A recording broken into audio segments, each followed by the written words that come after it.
Hello everyone, this is a presentation of Team 16. It is based on the monthly data of time series Y5, which is the US field production of crude oil in thousands barrels. And the period of data for which we have is from January 1981 to December 2022. I'm Qianyi Wang, and I will start this presentation for the first part of description. As you can see here, the presentation is divided into two parts. And before I start with the time series descriptions, we also did some research of US field production of crude oil from 1981 to 2022. One major trend during this period is the overall increase in crude oil production due to advancements in some technology. Also, some important news related like the shale oil boom or the decline in oil prices all make us want to have a more specific research on this topic. And here it is the dynamics time series. The monthly crude oil production decreased slowly from 1981 to 2009, reached to its minimum in around 110,000 in 2009. Then fluctuating rise from 2009 to 2022, reached at its maximum in 2020. And the next one here is the time series, just for 1 year, 2022. The monthly crude oil production decreased sharply from January to February, reached to its minimum production point in February. After a fluctuation rise from February to December, it got to its maximum in around 385,000 barrels in October. And here is the monthly means. There is a little bit fluctuation here, but the average of each month looks mostly the same. And the next one is the descriptive statistics. Most months' production are below 280,000 barrels. It's a right skewness. We can also see mean and median values standard deviation here.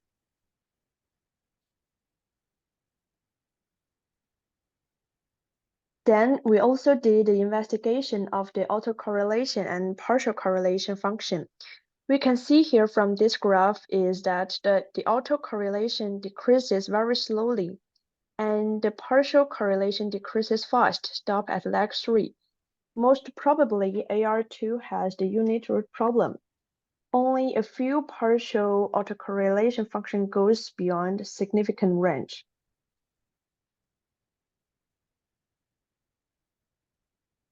Then we also did tests for unit roots.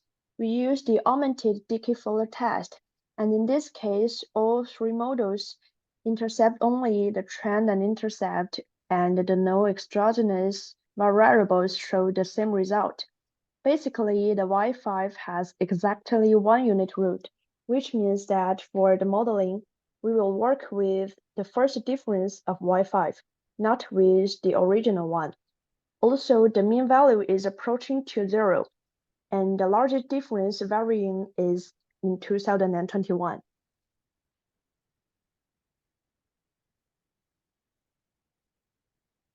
Okay, so thank you, my teammates. So I'm Yuzhong Wang. I will presenting the second part, which is the forecasting one. Starting with the data selection for forecasting. The period of training selected is between January 1981 to December 2021. And the testing period is between January 2022 to December 2022. We also using the whole data selection to make forecasting for the whole year of 2023. Start with the top 20 ARIMA model based on the automatic selection. As you can see, the summary table, the best one is 4411, which is lowest is between 20.48 and 20.49. The next one is the top 10 best model and their RMS estimation. In this case, the best model is no longer the Sarima 4411, but the best one is the 3311 because it has the smallest RMSE, which means the most accurate model in this case. Here is more detailed of the Sarima 3311. The period selection is between 1981 to 2021, including 491 observations. The graph in the right, as you can see, the actual trend and the predicting trend are pretty close. They even have a crossing point. In the end of 2022, they are almost in the same point, which means the forecasting one is pretty much accurately reflect the actual case.